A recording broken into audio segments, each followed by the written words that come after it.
Gunnar Thompson with Oath Specialties, and today we're talking about warming up in the cold.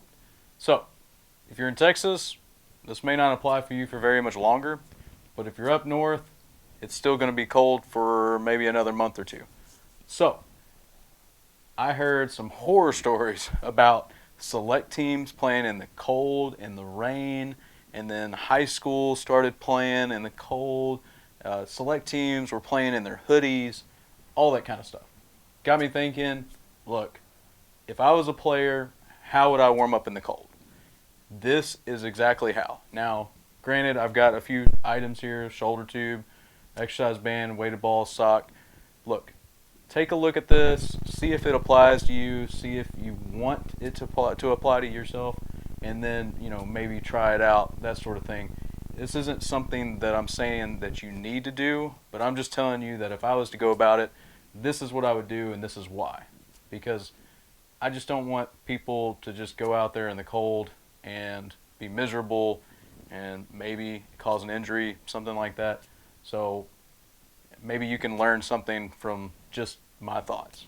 So first and foremost, ladders and hurdles. Why would I do it? It's easy. It's a central nervous system exciter, or a neural primer. So basically what that means is if you move really, really quickly, it teaches your body to move really, really quickly. So, and in baseball, you move fast, you move explosive. It also increases the body temperature. By the end of ladders and hurdles, I'm sweating, I'm breathing hard. That's what it's designed for. Helps loosen everything up, increases the body temperature. Shoulder tube.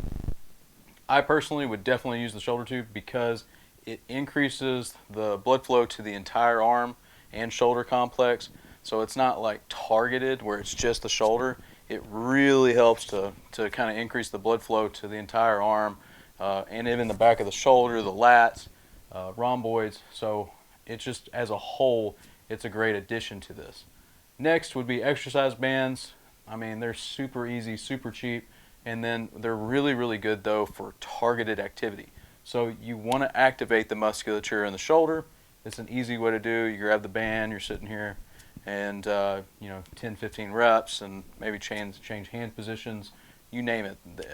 The variations are endless. Next for me would be weighted balls. I loved weighted balls. I didn't use them necessarily for velo. I used them a ton for my warm-ups because honestly, the higher the weight and the lighter the intensity that I threw it, it made my arm feel really, really good, and it also loosened it up tremendously. And so for me, I always did that, and then I would go into like my regular throwing. Now, because we didn't necessarily have the sock whenever I was playing, now I would incorporate the sock first. Why? Because it mimics the throwing, and also it's only half the stress of regular throwing. I put Randy Sullivan down here because thanks Randy Sullivan for him and his guys doing a Motus Sleeve in-house study testing the stress of the sock compared to a regular throw. Basically found that it's about half the stress of a throw. So I would do that before I would actually start playing catch. That would get me loose, get my body hot, get my arm hot, and then also kind of prepare my arm for throwing as well. So just a few simple options here. Hope this helps.